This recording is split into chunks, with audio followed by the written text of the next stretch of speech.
오늘은 테슬라, 스페이스X의 CEO이자 오픈 AI의 설립자인 일론 머스크의 뉴럴링크에 대해 소개해 드리겠습니다.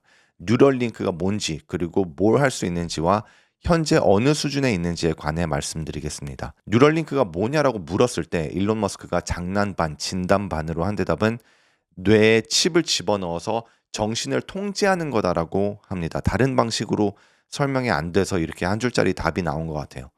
뉴럴링크로 뭐를 할 수 있냐라고 한다면 첫 번째는 뇌와 몸 사이의 연결을 잃어버린 사람들에게 기능성을 복원하는 것이라고 해요. 예를 들어 스티븐 호킹이 완전히 기능하는 몸을 가진 사람처럼 빠르게 말하거나 소통할 수 있는 거죠. 사지마비, 전신마비 환자들 같이 뇌와 몸 사이의 연결이 끊어지거나 제한된 사람들의 기능을 복원하는 것이라고 해요. 두 번째는 시력의 복원이라고 합니다. 만약 누군가가 완전히 실명했거나 심지어 시신경을 잃었다 하더라도 여전히 직접적으로 대뇌피질의 시각 부분에 있는 뉴런들을 자극할 수 있다고 해요.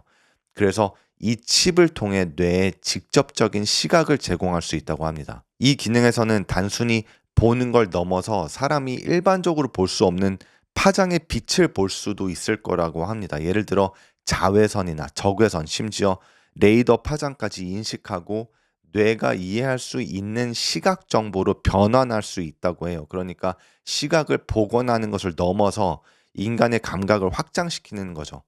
결국 문제는 이 뉴럴링크가 장기적으로 어디까지 가냐는 겁니다. 일론 머스크는 우리의 생물학적 마음과 디지털 마음 사이에 공생 관계를 이루는 것이라고 해요. 그러니까 인간의 인지 능력과 디지털 기술을 결합하는 거죠. 예를 들어 우리의 생각과 감정을 디지털 기기와 직접 연결하거나 디지털 정보를 직접적으로 뇌에 전달하는 거죠. 그는 우린 이미 어느 정도 사이보그와 같다고 해요. 핸드폰이나 컴퓨터를 자신의 일부라고 생각한다면 말이죠. 그래서 만약에 핸드폰을 집에 두고 오면 우린 어떻게 하죠? 일단 두고 오지도 않을 뿐더러 두고 왔다면 아무리 먼 길을 갔어도 다시 돌아오죠. 신체의 일부를 두고 다닐 수는 없잖아요. 그래서 핸드폰과 컴퓨터를 통해 우리의 일부를 확장시킨다는 면에서 우린 이미 사이보그라고 해요. 다만 인터페이스가 우리의 눈과 손가락을 통해 이루어질 뿐이죠. 일론 머스크는 뉴럴링크를 통해 우리가 지금보다 인공지능 확장과 훨씬 더 공생적인 관계가 될 수 있을 거라고 합니다. 하지만 사람들이 걱정하는 건 여러 가지가 있을 수 있겠죠. 일단 몸에 뭔가를 집어넣는다는 아이디어 자체가 싫을 수도 있고, 만약 누군가 우리 머릿속에 칩을 해킹해서 우리를 조종할 수도 있겠죠.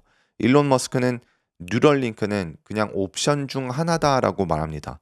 하지만 지금 스마트폰을 생각해 보면 스마트폰을 사는 건 옵션이지만 안 살 수가 없죠. 우리 주위에 거의 모든 게 스마트폰을 통해 이루어지고 있으니까요.